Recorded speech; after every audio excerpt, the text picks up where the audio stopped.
lebih. Di kitabnya Imam Sarnuji kan itu ada. Dalam kitab Ta'limu Ta'lim itu kan ada. Menggunakan pakaian yang sementara dipakai sebagai lap. Kadang kata begitu. Ambil HP, lap pergi. Itu tidak boleh. Itu menolak rezeki 40 hari itu. Sandar di daun pintu itu pantangan betul itu. Orang yang sandar di daun pintu itu Pak, kalau sakit itu susah disembuhkan. Karena ada jin yang tinggal di belakang pintu itu namanya rihila, namanya Umisidian. Ada juga rihil ahmar, angin merah. Makanya orang buka pintu pertama, usahakan angin pertama itu tidak kena. Di situ kadang orang stroke Pak. Hanya orang tua dulu itu mengatakan selalu jangan kena angin pertama. Karena ketika kau buka rihil ahmar itu akan masuk. Dari situlah juga kenapa dilarang tidur sesudah asar sampai isya. Itu aja. Cuma tempatnya rihil ahmar ini di belakang pintu dan di dalam WC. Makanya kalau ada orang jatuh di WC itu jarang selamat. Itu Nabi sudah ajarkan saudara.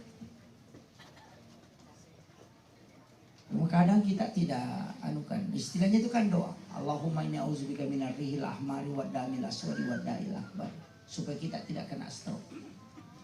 Sekarang ini kan banyak orang kena stroke Pak. Kemudian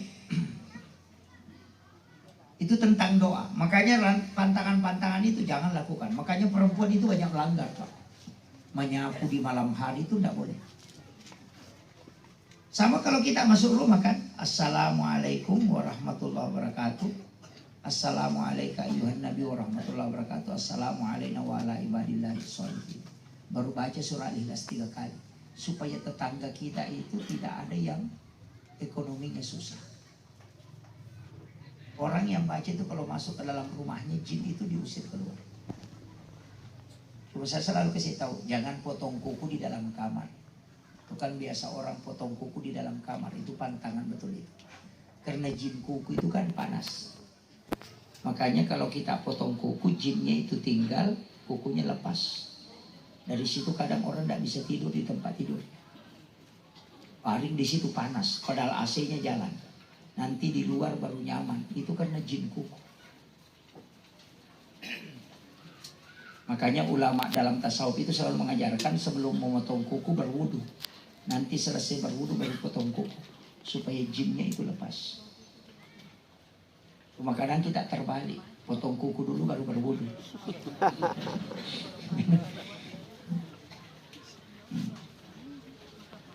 Nah, kemudian saya kembali. Makanya tentang doa, tentang waktu-waktu mustajabah itu kan ada. Menjelang masuknya waktu subuh, sepertiga malam. Tapi yang sepertiga malam ini jarang orang Pak. Karena bangun tahajud itu berat. Kecuali orang yang terbiasa. Makanya ada tempat waktu dijabah doa itu min jaufal lail.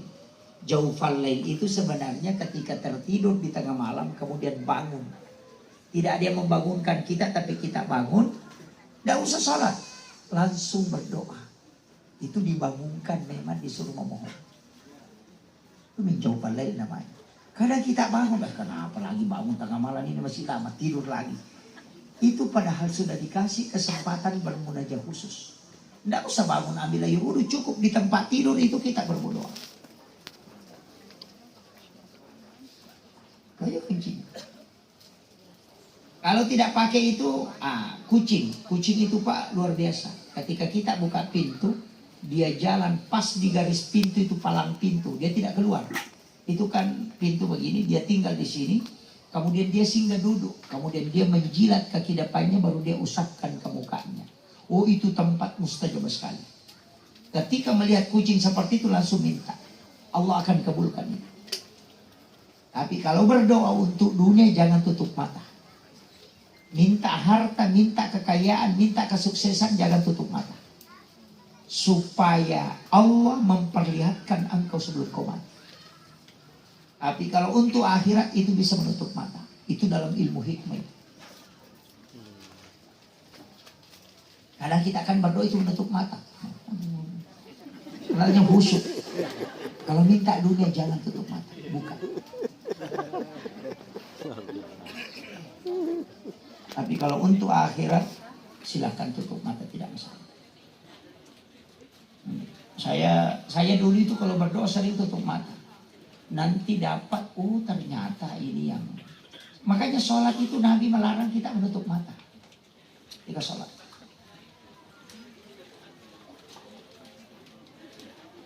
Ini penting saya sampaikan supaya kita anukan. Makanya kucing tadi itu ketika mengusap muka, itu tidak akan mengusap mukanya seekor kucing di waktu pagi di depan pintu, kecuali malaikat pembawa rezeki itu datang.